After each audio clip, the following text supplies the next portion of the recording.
picture it for a second. A roadside McDonald's in central Pennsylvania. A young man alone in the corner, hood up, eyes down, a coffee going cold in front of him. The kind of customer you'd walk right past. Now imagine you're sitting 2 tables away, because for 5 days, every police department in America had been hunting the face under that hood, and you'd have no idea you were looking at him. He wasn't on the run. He wasn't in hiding. He was eating a late breakfast 230 miles from the crime, as if he had all the time in the world. Hold that image and rewind 5 days. December 4th. Manhattan, not yet 7 in the morning. The avenues the color of wet concrete and almost empty. A man in a navy suit walks toward a hotel where, in a few hours, executives will stand on a stage and tell investors how much money they expect to make this year. He is one of those executives. He runs the insurance arm of a company so large it touches nearly half the country's medical bills. He has about 90 seconds left to live. Behind him, a figure detaches from the dark. No demand, no warning. Just a sound the early commuters mistake for a backfiring truck. Once. Then again. The man in the suit folds onto the sidewalk. The shooter doesn't run. He walks unhurried and is swallowed by Central Park before most witnesses understand they've seen anything at all. He leaves almost nothing behind. Almost. On the brass of the spent shell casings, scratched in by hand, are 3 words. And I want you to keep those 3 words in mind, because by the end of this video, you're going to have to decide for yourself what they really mean. This is a story about 2 men who, as far as anyone knows, never met. The first was Brian Thompson, 50 years old, a father of 2. A man who had climbed from a small Iowa town to the top of UnitedHealthcare, one of the most powerful insurance companies on earth. To Wall Street, he was a name that moved stock prices. To his family, he was just Brian. By the end of that morning, he would be neither. He would be a body on 6th Avenue.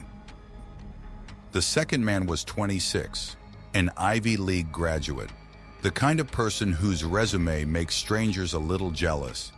His name was Luigi Mangione, and within a week the entire planet would know his face.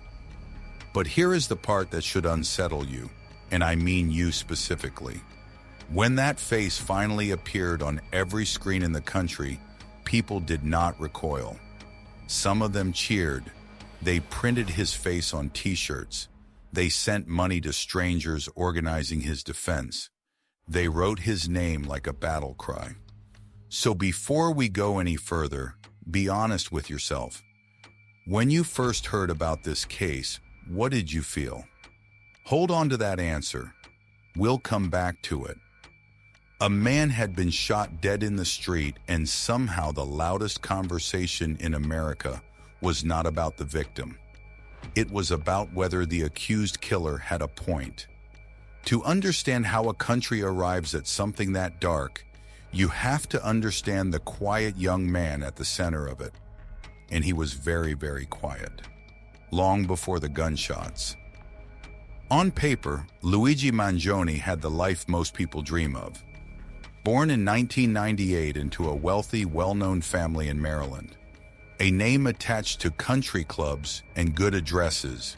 Valedictorian of his elite private school.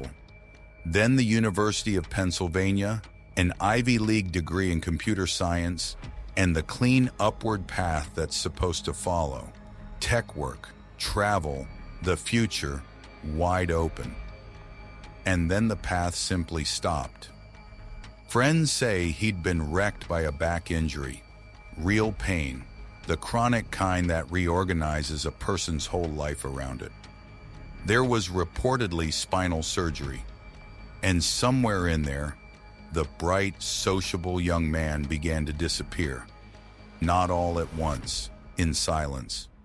He stopped answering messages. Friends who'd known him for years got nothing back. His own family, by some accounts, couldn't reach him. Think about that for a moment. Someone in your life, brilliant and surrounded by people, going quiet for months, and no one able to follow them into wherever they'd gone. Would you have noticed? Would you have known how to pull them back? For months almost no one knew where Luigi Mangione was, or what was happening inside his head. What filled those silent months is the question this entire case turns on. The prosecution has one answer. His defense has another. And the truth, the whole truth, may be locked somewhere only one person can reach. December 4th, 2024. Manhattan before dawn. Brian Thompson was in town for the one event that defines a company's year, the investor conference, where executives promise Wall Street even bigger numbers than last time. He left his hotel alone and on foot, walking the short distance to the New York Hilton Midtown through a city that hadn't quite woken up. He didn't know he was being watched. According to prosecutors, he had been watched for some time. Investigators would later allege the gunman had come to New York days earlier, arriving by bus, settling into a hostel on the Upper West Side, learning the rhythm of the area, the angles, the timing, so that when Brian Thompson walked toward that hotel, the man waiting for him knew exactly where to stand. What happened next was captured on camera, and the world would watch it on a loop. A masked figure steps in behind Thompson, raises a pistol, fires into his back, the gun jams. And here is the detail I want you to sit with, because it tells you almost everything. Most people would panic. This person doesn't. He calmly clears the weapon and fires again, with the unbothered patience of someone who has done this in his head 100 times. Ask yourself what kind of person stays that calm. Hold that question too. Brian Thompson goes down on the sidewalk. He's gone soon after. And then comes the detail that turns a murder into a phenomenon. When investigators recover the shell casings, they find them marked. Words scratched into the metal by hand. 3 of them. Deny, delay, depose. To most people, 3 random words.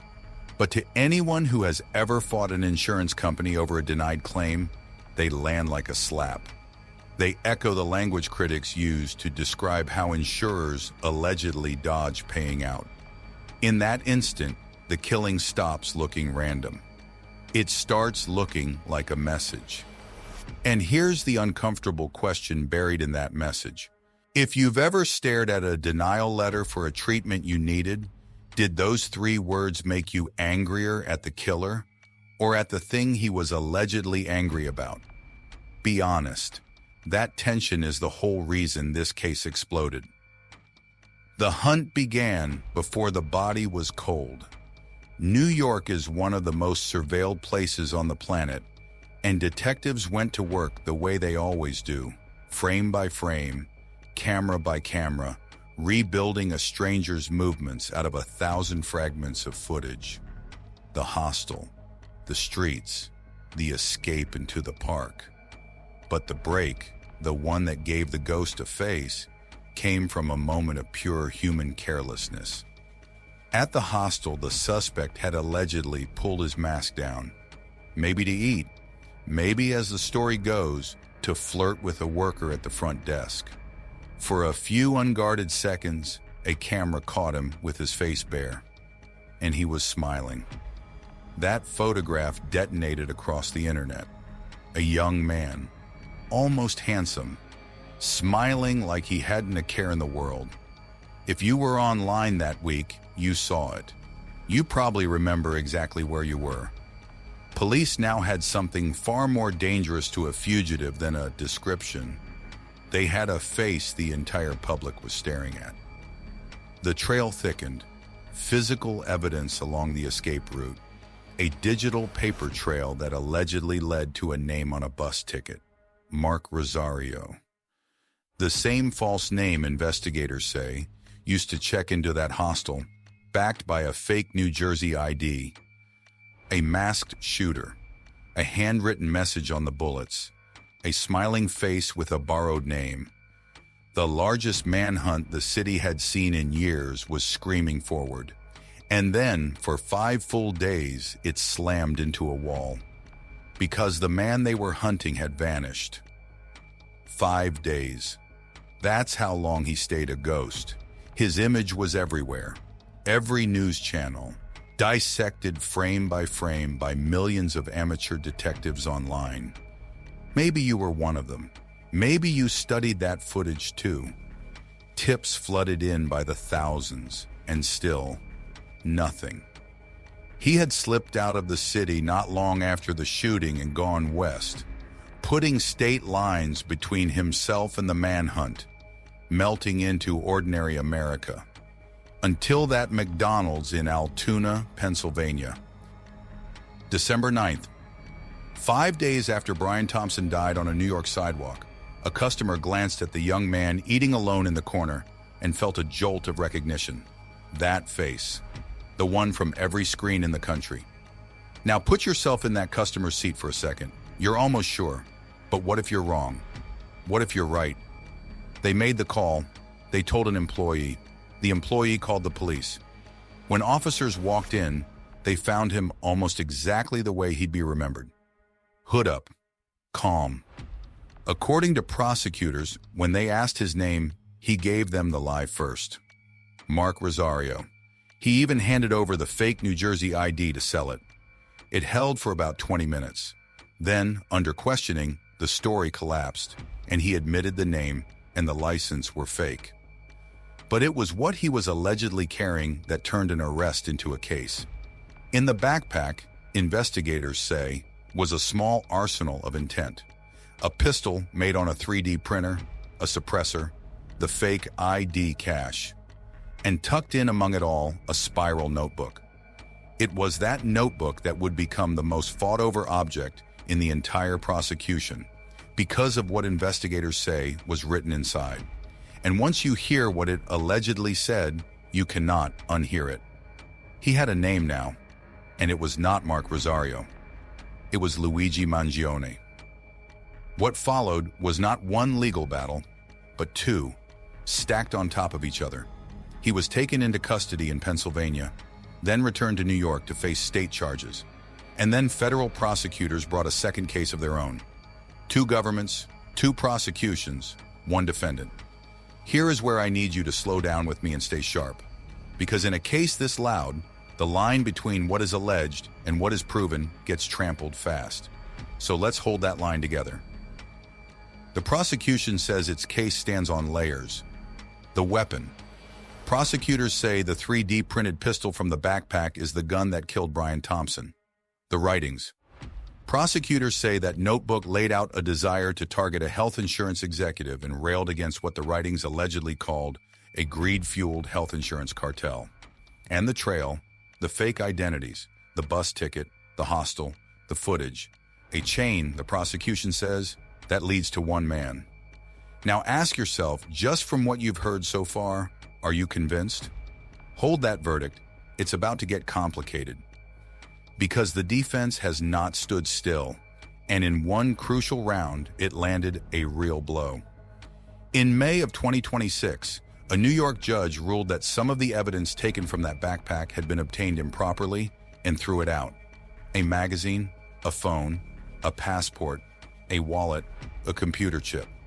Gone, before a jury can ever see them. And yet, the 2 pieces that matter most survived. The judge ruled the 3D printed gun and the notebook can still be used. So the most damning evidence lives. Some of the rest is dead. And here's something worth sitting with. A case this serious may be decided not by what actually happened, but by what a jury is ever allowed to know. Through all of it, Luigi Mangione has said one thing clearly: not guilty, to every single charge. So we arrive at the question that has haunted this case from the first morning. Why? If the prosecution is right, what turns a privileged, gifted young man with the world in front of him into someone who allegedly executes a stranger on a sidewalk? This is where fact thins out and theory rushes in. So let's separate them, carefully, and then I'm going to ask you to take a side. The prosecution's answer is ideological. They point to those 3 words on the casings, to the language allegedly in the notebook, to a rage at an entire industry. In their telling, this was no breakdown and no robbery. It was a planned, deliberate strike at a man chosen for what he represented. A second theory lives in the gap left by his silence. The chronic pain, the reported battles with the medical system, the idea that suffering, left alone in the dark long enough, can curdle into something violent. But be careful here. That is speculation built from the shape of his life. It is not a motive proven in any courtroom. And the defense offers a third possibility, the one the noise keeps drowning out. That the public has already decided a question no jury has answered. They have challenged the evidence, attacked the searches, and insisted on the thing that's supposed to be sacred. He is presumed innocent. They have not conceded why he did it, because they have never conceded that he did it at all. So here's where I'm going to stop and hand it to you. Out of those 3, which one do you believe, and how sure are you really? Pause the video if you need to, then drop a single word in the comments. Guilty, innocent, or unsure.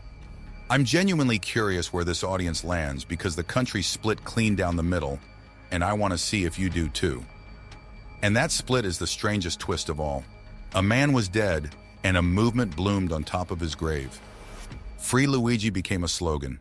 Strangers treated an accused assassin as a folk hero, a stand-in for everyone who has ever felt crushed by a system that decides who gets care and who gets a denial letter. The murder had become a mirror, and millions of people looked into it and saw their own anger staring back. Remember that feeling I asked you to hold on to at the start? The one you had when you first heard about this case? This is the moment to ask whether it was really about Luigi Mangione at all, or about something much bigger that he'd come to stand for. Today, Luigi Mangione waits for not one reckoning, but 2. In the state case in Manhattan, he faces murder and weapons charges, with a trial currently set to begin on September 8, 2026. In the federal case, he faces stalking and firearms charges, with proceedings scheduled to follow in October. If either conviction lands, he could spend the rest of his life behind bars. And the road to those trials has been anything but ordinary. A judge had already thrown out the federal charges that could have carried a death sentence. The state's attempt to brand the killing an act of terrorism was dismissed as well. Then came something quieter and stranger. Hearings in the state case began closing their doors. In June of 2026, a judge sealed an entire hearing at the defense's request, with no public explanation. One of the most watched prosecutions in modern memory, slipping further out of public view with each step. And that should make you wonder what we're not being shown. The presumption of innocence still stands. Nothing has been decided. 12 people, not the internet and not the comments section, will decide what happened on that sidewalk. But even when they do, the hardest questions may walk right out of that courtroom unanswered. What really happened in those silent months when Luigi Mangione vanished from everyone who loved him? If the prosecution is right, where was the exact moment a brilliant mind crossed the line from anger into action? And was there anyone, anywhere, who could have stopped it? Why did so much of a grieving country choose to cheer instead of mourn? And what does it say about all of us that the answer felt so obvious to so many, so fast? A man named Brian Thompson left behind a family and was killed walking to work on an ordinary morning. That is the fact that should never disappear beneath the slogans and the t-shirts and the noise. In September of 2026, a jury will begin deciding whether Luigi Mangione is guilty or innocent. But another verdict has already been reached long ago in the court of public opinion. To some, he is a cold-blooded killer. To others, a symbol of rebellion against a broken system. The trial may finally settle what happened on that sidewalk. it may never settle why so many people were ready to forgive it. So I'll leave the last word to you. When you stripped it all down, where did you land, and what does that say about the world we're all living in now? Tell me in the comments. I read them. And if this is the kind of story you want more of, you know what to do.